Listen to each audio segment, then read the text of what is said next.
Gloria a Dios, Dios le bendiga, amados hermanos. Vamos a abrir nuestras Biblias en Segunda de Corintios, la segunda carta del apóstol Pablo a la iglesia de Corinto. Bendito sea el Señor.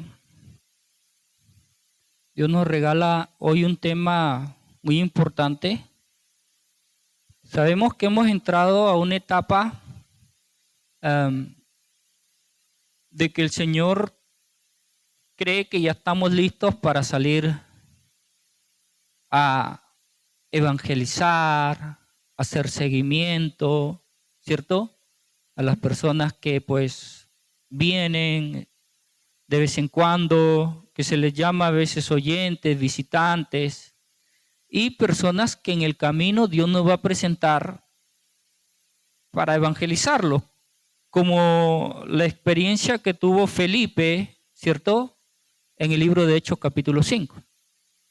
Entonces, bueno, por la misericordia de Dios, yo tengo también algo de experiencia en la evangelización, porque desde que el Señor me llamó a sus caminos, ¿cierto? Él me puso en el área de evangelismo de la iglesia, donde pues el Señor me puso para formarme. Y trabajé por muchos años en el área de evangelismo.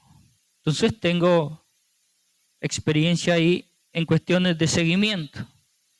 Lo otro que también aprendí son las ventas.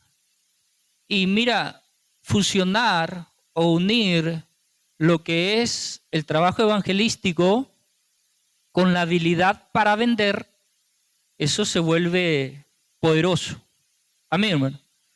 Se vuelve poderoso. ¿Por qué? Porque el que sabe vender, sabe convencer. ¿Cierto? Sabe convencer, sabe vender. Ustedes han visto a estas personas que llegan tocando la puerta y vendiendo cualquier cosa y al final te terminan convenciendo y tú lo sales comprando sin querer queriendo. Porque ellos tienen habilidad para vender cualquier cosa. Entonces, eso ayuda muchísimo. Obviamente, en las cosas de Dios, pues se utiliza la verdad bíblica. Amén, hermano. No utilicemos otra cosa. Porque en el momento que usted utiliza otra cosa y no la verdad bíblica, usted puede caer en apostasía. Amén, hermano. Apostasía. Entonces, el Señor nos enseña por su palabra que aquel que predica un evangelio distinto al que está plasmado en la Biblia, sea anatema, sea maldito, dice. Entonces tenemos que ser muy prudentes en que cuando tú vas a salir a evangelizar sea lo más bíblico posible, cristocéntrico, no llevarle a la gente otras cosas. Amén, hermano. Bueno, vamos entonces a ver este tema que tiene que ver con todo eso. Últimamente las enseñanzas que Dios nos está regalando tiene que ver mucho con capacitarnos, podríamos decir también, aparte de ser capacitado, equipar, es la palabra, equiparnos para poder hacer un buen trabajo. Amén, hermano. Es como cuando el albañil va a construir una casa o algo, él tiene que tener todas sus herramientas. Tiene que ir bien equipado a hacer el trabajo. O como el militar cuando va a la guerra. Tiene que ser capacitado, pero también equipado. Porque no puede tener solamente la capacitación y no los equipos, que son las armas y todas las cosas para que él subsista, ¿cierto? Entonces Dios nos capacita, pero también nos da las herramientas adecuadas. A Dios no se le escapa nada. Nos enseña a luchar, a batallar, a conocer las debilidades del enemigo, dónde debemos dar el golpe, como se dice, para ganar la batalla. Todo eso nos enseña el Señor. Entonces, este tema tiene que ver con eso. Por eso es que empecé diciéndoles estas cosas. Ese tema tiene que ver con la capacitación y el equipo. para salir a hacer la obra. Segunda de Corintios, capítulo 4, ¿cierto? Dice la palabra del Señor en el versículo, vamos a leerlo desde el versículo 3, versículo 3. Ya después usted en la casa puede analizar todo el capítulo 4 de Segunda de Corintios. Pero mire lo que nos muestra aquí el Señor a través de estos versículos que vamos a leer. Dice, pero si nuestro evangelio está encubierto entre los que se pierden, dice,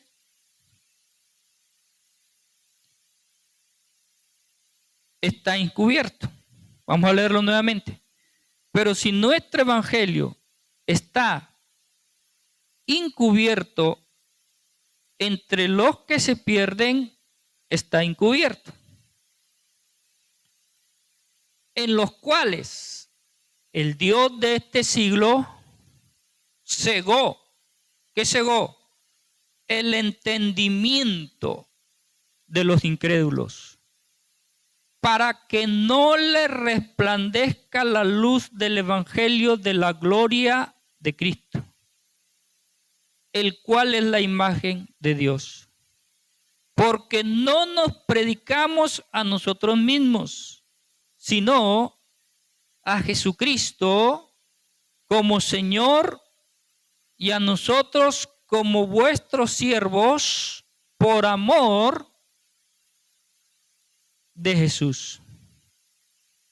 Porque Dios, que mandó que de las tinieblas resplandeciese la luz, es Él que resplandeció en nuestros corazones para iluminación del conocimiento de la gloria de Dios en la faz de Jesucristo.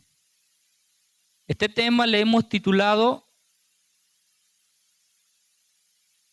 el entendimiento liberado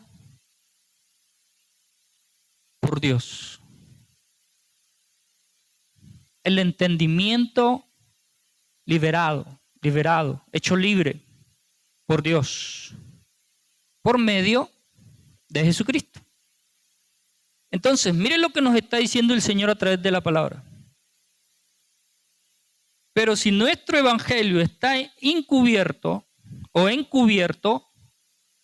entre los que se pierden, está encubierto. Pero ¿qué lo ha encubierto? Encubierto quiere decir oculto. Amén. Quiere decir oculto. El evangelio está oculto. ¿Ah? El evangelio a los ojos del mundo está ¿qué? Oculto, encubierto.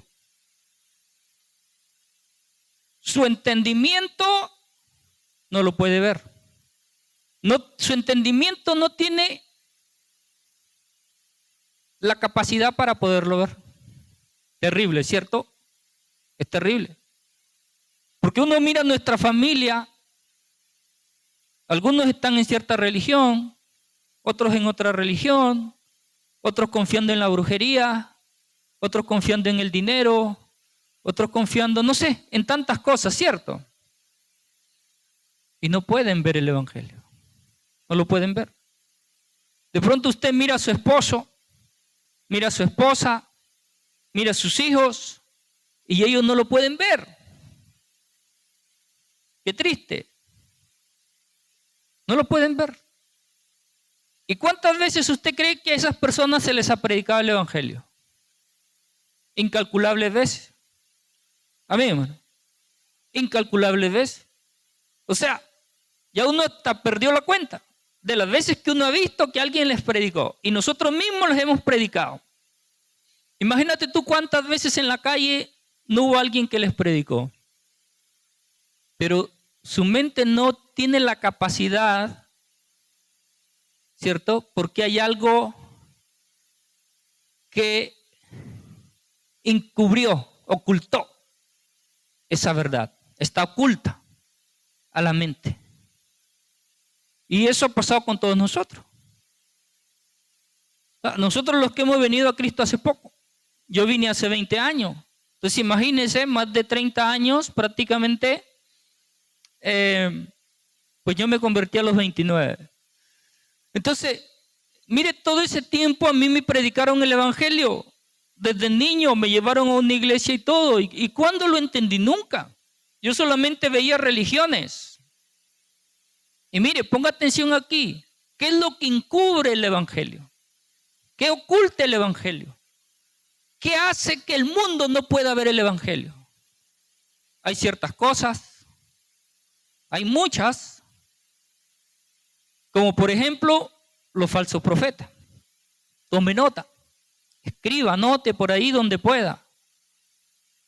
¿Quiénes se encargan de encubrir la verdad? Los falsos profetas. Y pasó en el tiempo del profeta Jeremías y de muchos otros profetas, pero vamos a tomar como ejemplo la etapa del profeta Jeremías. El único que profetizaba de parte de Dios era Jeremías. Pero habían infinidad de falsos profetas. Y ustedes, ¿a quiénes cree usted que la gente creía? ¿A Jeremías o a los falsos profetas? A los falsos profetas. A Jeremías no le creían. Lo tildaban de loco y de todo eso. En el tiempo del profeta Elías, ¿cuántos profetas de Baal habían? Bueno, eran un poco. ¿Y profetas de Dios cuántos habían? Serios, que tenían celo de las cosas de Dios. ¿Cuántos habían? Elías. ¿Y la gente le creía? No le creía. No le creía. Hasta que Dios le dio, ¿cierto? Esa revelación, yo digo, de que él desafió a los profetas y los venció. Y le demostró al pueblo que realmente Jehová era Dios o el Dios de Abraham, Isaac y Jacob, y no los profetas de Baal. Baal simboliza, es el nombre que se da de una forma general para diferentes dioses. Los Baales, por eso dicen los Baales. Cada dios tenía un nombre, como hasta el día de hoy, que todos esos dioses en los que la gente pone la confianza y la fe, que los encuentras en una religión y vas donde el supuesto curandero y también están ahí los muñecos esos. ¿Cómo así que los usa el brujo para hacer lo malo, pero también están en un templo los mismos muñecos con la misma cara, supuestamente con el mismo poder, ayudando a la gente? O sea, acá los usan a los muñecos para hacer mal y acá supuestamente para hacer bien. ¿Será que eso será lógico? Hay que ser muy ingenuo para creer eso, ¿cierto?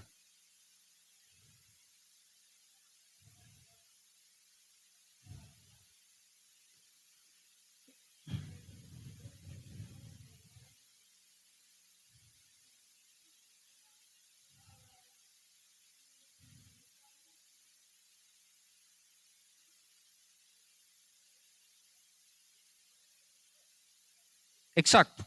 Entonces, exacto. Estamos hablando justamente, ¿cierto?, de los falsos profetas. Y dentro de esos falsos profetas está la idolatría. Porque ¿quién arrastra al mundo a la idolatría? Son los falsos profetas, que los llevan a creer y que por medio de esas imágenes la gente va a recibir ¿qué? Milagros y beneficios y cosas que al final de cuentas es un engaño, porque no tiene que ver nada con la salvación y con la vida eterna. Entonces el falso profeta ni conoce ¿cierto? El camino a la vida eterna, ni tampoco enseña eso. Obviamente porque no lo conoce. Como dijo Jesús, son ciegos guiando a otros ciegos. Y eso abunda. Y como siempre digo esto, son los que cobran.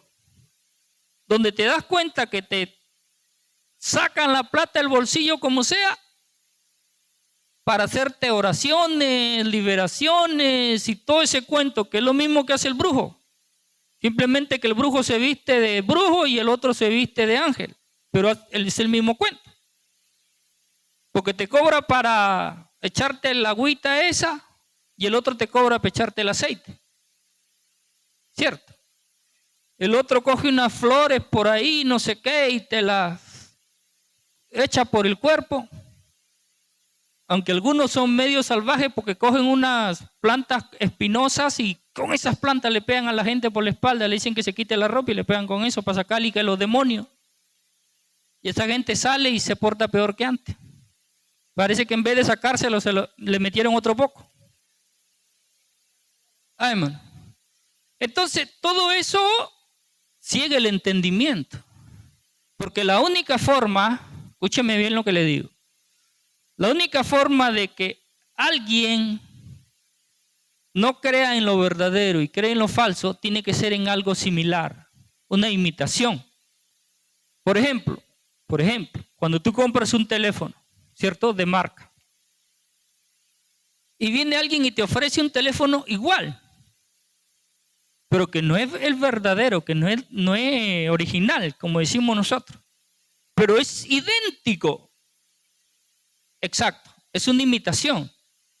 Entonces el que no sabe, el que no conoce el original, ¿cierto? De pronto el original simplemente lo vio por el teléfono, o sea, por imágenes, por un video, lo vio, pero ahora el que tiene en la mano es similar, pero él nunca lo usó el original. Entonces se deja engañar. Una persona decía, no, este es el original, y el otro decía, no, eso es el original porque yo conozco el original.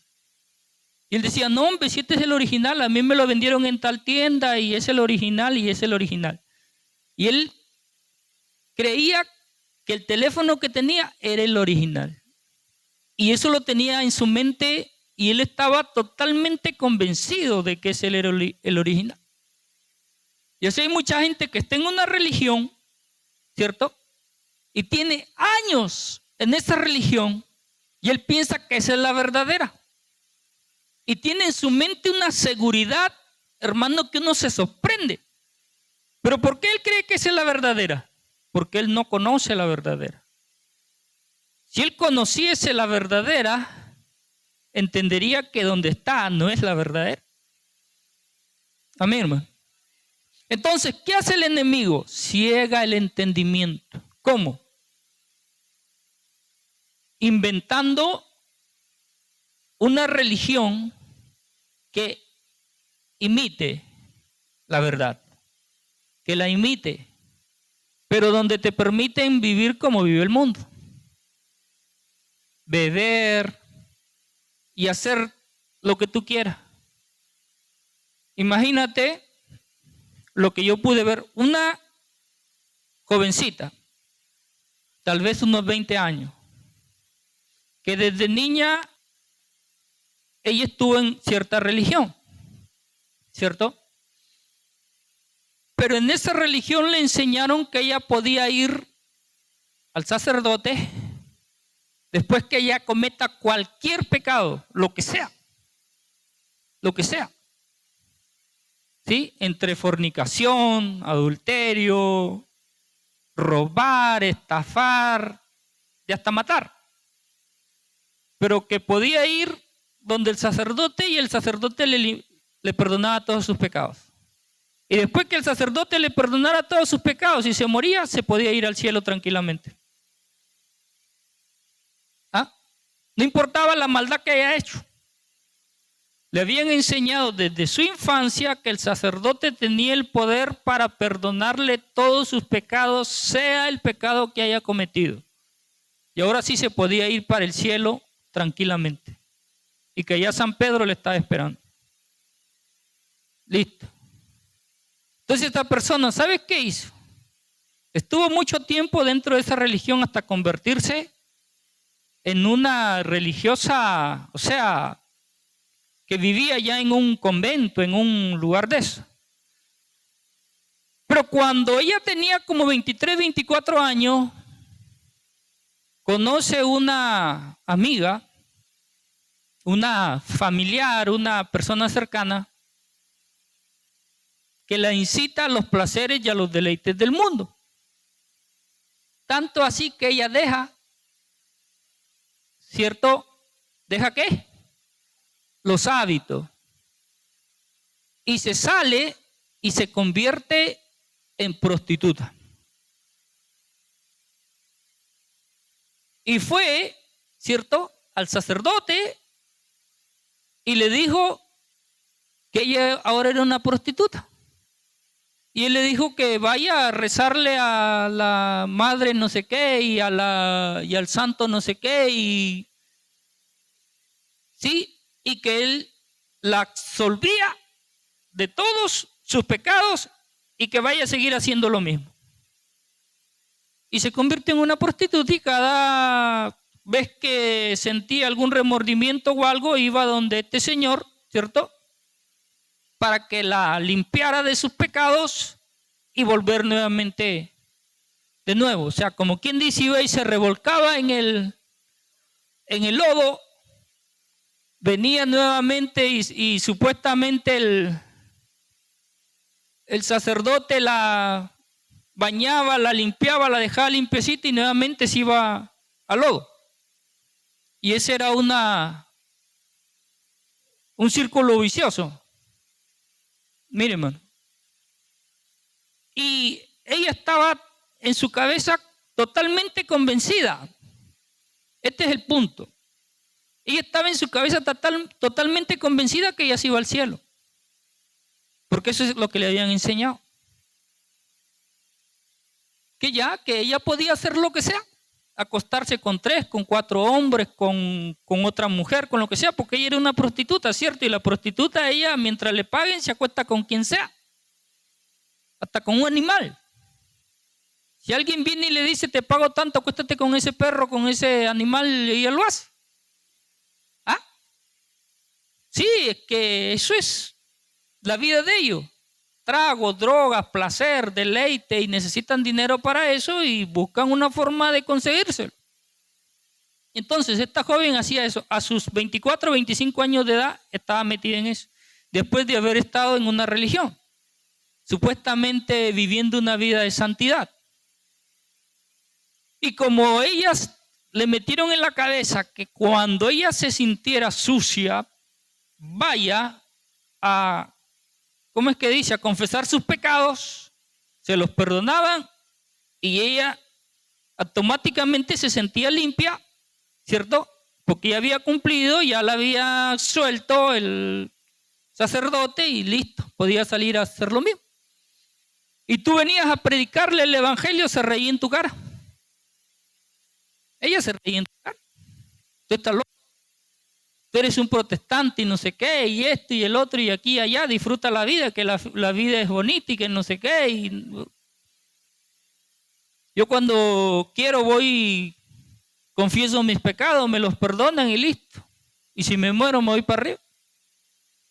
Aparte de eso, que cuando la persona está agonizando, viene el sacerdote y le echa los santos óleos. Listo, y se va derechito al cielo. Imagínate. Ahora, hay algo aquí que no sé cómo entenderlo. La verdad que en mi cabeza todavía no lo entiendo. Es que si ya le limpiaron para que se vaya derechito al cielo, ¿por qué hay que pagar para sacarlo del purgatorio? Entonces, ¿de qué sirve lo uno y lo otro? No tiene sentido. ¿Por qué se fue al purgatorio? Entonces, todo eso es un cuento y la gente cree que todo eso es así. Hablando solo de una religión, porque hay muchas. Y cada religión tiene un cuento similar, pero con otros, ¿sí? Por ejemplo, hay unos que tienen que guardar el sábado. no comer cerdo y esto y el otro y aquí y allá. ¿Cierto? Hay otros que tienes que vivir predicando y predicando y predicando y tocándole la puerta a todo el mundo. Donde hay una puerta ya es como algo psicológico, donde hay una puerta la toca. ¿Cierto? Hay unos memes ahí de que hay una casa que tiene como 20 puertas y todas las puertas las toca. Y sale alguien por la ventana y le dice, hombre, si es la misma, y sigue tocando y sigue tocando, y sigue, ya como que algo, porque le enseñaron que si predica el evangelio todo el día, o si predica su religión, y trae muchos creyentes a su iglesia, eso le basta para ser salvo. Entonces la gente se coge de falsas verdades y creen que están en la religión correcta. ¿Por qué? Porque no conocen la verdad. Amén. No conocen la verdad. No la conocen. Son muchos las herramientas que el enemigo utiliza. Por ejemplo, ya nosotros que hemos conocido la verdad, que Dios nos abrió el entendimiento porque es Dios quien abre nuestro entendimiento. Amén. Nosotros que ya hemos conocido la verdad, todavía el diablo usa astutamente herramientas para mantenernos lejos de Dios, aun cuando ya hemos conocido la verdad. Mira lo que hizo con Jesucristo, o lo que quiso hacer con Jesucristo. Cuando él le dice a Jesús, haz que esas piedras se conviertan en pan. ¿Qué cree usted que estaba haciendo el enemigo? Él estaba tratando de controlar el entendimiento de Jesús. Estaba tratando de tomar control de la mente de Jesús. Mira, la mente es como que, por ponerte un ejemplo, la mente es como el timón de un barco. Nuestra mente es como el timón de un barco. ¿Sí? Y el que coge el timón del barco, ese lleva el barco a donde él quiere. Amén. Si nuestra mente, el timón del barco, o sea, el timón lo coge el enemigo, él te va a llevar a donde se le pega la gana. Y eso es lo que él quiso hacer con Jesucristo. Cuando él le dice que se conviertan esas piedras en pan, él estaba queriendo tomar el timón de la mente de Jesús. Si Jesús hacía lo que el diablo le estaba diciendo, él tomaba el control. Y eso es lo que él hizo con Adán. Y eso es lo que él hace con todo el mundo. Él tiene el control, él tiene el timón de la mente de muchos.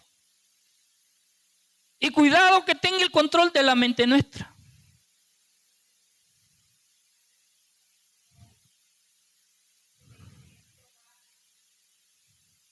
¿Perdón? Es un audio, de esos audios que yo envío.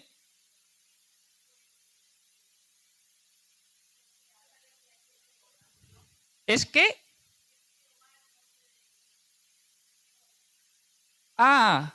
Eso tiene que ver con una pregunta que hace envían esos materiales, ¿cierto?, en grupos religiosos. Entonces envían ese material y cuando hablamos del nombre Jehová, y lo tenemos ahí, hay que ser muy sabio para entender el nombre. Había que hablar uno de estos días de ese tema, ¿cierto? Porque el nombre Jehová, o Dios no tiene nombre en realidad. Dios no tiene nombre porque si le ponemos un nombre a Dios lo estamos limitando. Y a Dios no lo puedes limitar. Le podríamos llamar el Todopoderoso. Le podríamos llamar Dios. Le podríamos llamar Yo soy el que soy. Pero Él no tiene un nombre como nosotros que tenemos un nombre. Porque lo estaríamos limitando. Entonces, cuando alguien le pone un nombre y cree que ese es el nombre y que Dios no tiene otro nombre, sino que ese es el único nombre de Dios, lo está limitando. Y de eso habla el tema. No, eso es traducido al español, pero en el original no, porque el original es hebreo. Y ahí no existe la palabra Jehová. Y esa es una traducción que le colocó el nombre Jehová, pero como para decir que es Dios, como para decir que se está hablando de Dios, ¿cierto? Pero eso no es el nombre de Dios. Dios no tiene nombre. No podemos darle un nombre y cerrarnos. No, es que este es el nombre de Dios. Como hay una religión que se hace llamar también solo Jesús. Y que el nombre de Dios es Jesús. ¿Sí ve? O Jesús solo, o no sé cómo es el cuento ahí. Yo no he ahondado mucho. Bueno. Y el nombre es Jesús. ¿Ves? A Dios le dan un nombre. No le des un nombre a Dios. ¿Por qué en la Biblia encontramos tantos nombres que se le dan a Dios? Porque cada uno conoce a Dios, ¿cierto? O conoce eso de Dios. Y al conocer eso de Dios, le da un nombre. En base a lo que conoció de Dios. Por ejemplo, Abraham. Abraham, ¿cómo le llama? Jehová Jireh. Quiere decir proveedor. Mi Dios, mi proveedor. Y David, ¿cómo le llama? David le llama un poco, pero hay uno que le llama mi pastor. Entonces porque lo conocen por ese lado. Ellos están como tratando de exaltarlo, ¿cierto? Pero no es porque ellos digan este es el nombre de Dios. Ninguno dice este es el nombre de Dios. Es más, cuando le preguntaron ¿cómo te llamas? Él que dijo, yo soy el que soy. No dio un nombre. No dio un nombre. Dios nunca ha dado un nombre. Nadie puede ponerle un nombre a Dios porque Él no le ha dado un nombre a nadie. Solo dijo, yo soy el que soy. Por eso que Jesús más adelante en el Nuevo Testamento dice, yo soy la luz del mundo. Yo soy el pan. Yo soy. O sea, Él está diciendo que Él es el que habló con ¿quién? Con Moisés. El que le dijo a Moisés, yo soy. ¿Sí? Entonces por ahí va el texto. Bueno, volvamos al tema porque nos estamos saliendo un poco y todavía no hemos entrado no estamos ni en la introducción del tema. Imagínense usted, nos vamos a ir hasta las 3 de la tarde. No sé si usted quiere, nos vamos. No hay ningún problema. Nadie dice amén, pero bueno. No, amén no. Amén. Entonces estamos hablando del entendimiento. Que el mundo tiene el entendimiento, ¿qué? Cegado. Amén, hermano. Tiene el entendimiento cegado.